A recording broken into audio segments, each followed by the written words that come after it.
My name's Hayley. I'm Chris. Hi, my name's jade.herriott. I'm the Youth Engagement Officer at Birmingham Children's and Women's Hospital. I'm the Youth Volunteering Manager for Imperial NHS Trust, and I work for the hospital charity supporting more young people to engage in health and social care within the NHS, particularly in West London. And I work at the Duke of Edinburgh's Award, and I support approved activity providers, so organisations that partner with the DofE to offer sectional activities. So we've created a number of roles for young people to come into the hospitals and spend time with our patients and also improve the hospital environment while they develop their own skills and confidence they can use in their own lives outside of hospital. So we have 3 streams of volunteering for young people at our hospitals. The first one is our Young Persons Advisory Group. So that's 10 to 19-year-olds that represent the views of other young people and patients in the hospital on operational issues and service development. Our second one is 16 to 25-year-olds on a 6-month volunteering programme to complete 75 hours, who will be doing shop floor volunteering with staff members on wards. And our third one is our group-led volunteering projects for the 10 to 16-year-olds to come in and do a mini project, either on half a day, or across 2 days. So it's really beneficial to have young people within the hospitals because it gives a different perspective that other people might have lost. Particularly for our YPAG members, we encourage them to be ex-patients, current patients or siblings of patients, so they've got real lived experience of what it's like to be on the receiving end of care within the hospital. And it's also beneficial for our group-led volunteers who are 10 to 16-year-olds because it inspires them about what they could do as a career in the future, and also again gives us that fresh perspective that we wouldn't have thought about before.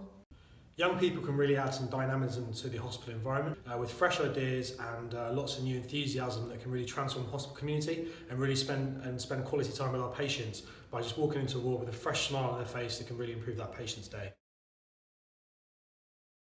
One of the key values of the DofE is that young people are choosing a programme which they are really interested in, which could lead to potential careers and then developing interest in those areas. So taking part in volunteering opportunities in hospitals are fantastic, and there's so many different things that young people can do for really to support the hospital, whether that is volunteering at meal times or showing people around the hospitals because people are always getting lost. The list really is endless. There's so many different things that they can do, and it really does impact them in terms of their well-being, them getting real life experience of hospitals, having a positive experience in hospitals, meeting people from all walks of life, and also taking part in something that's really very community based as well.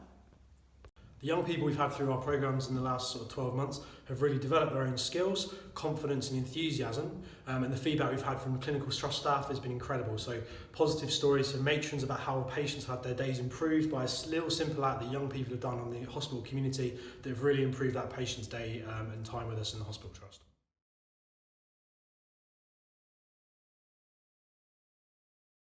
The first one coming up is our Restart a Heart Day. So this was in conjunction with the British Heart Foundation, in that we're inviting about 15 to 20 kids to come in to learn CPR, and then they're going to learn about the pathway of if someone has a heart attack, what happens to them, and then they're going to think of a creative way to share that with the rest of their school. We have a group coming in to read to some of the kids on the ward with a view that they're going to then engage with the kids and ask them what would they like in their own storybook.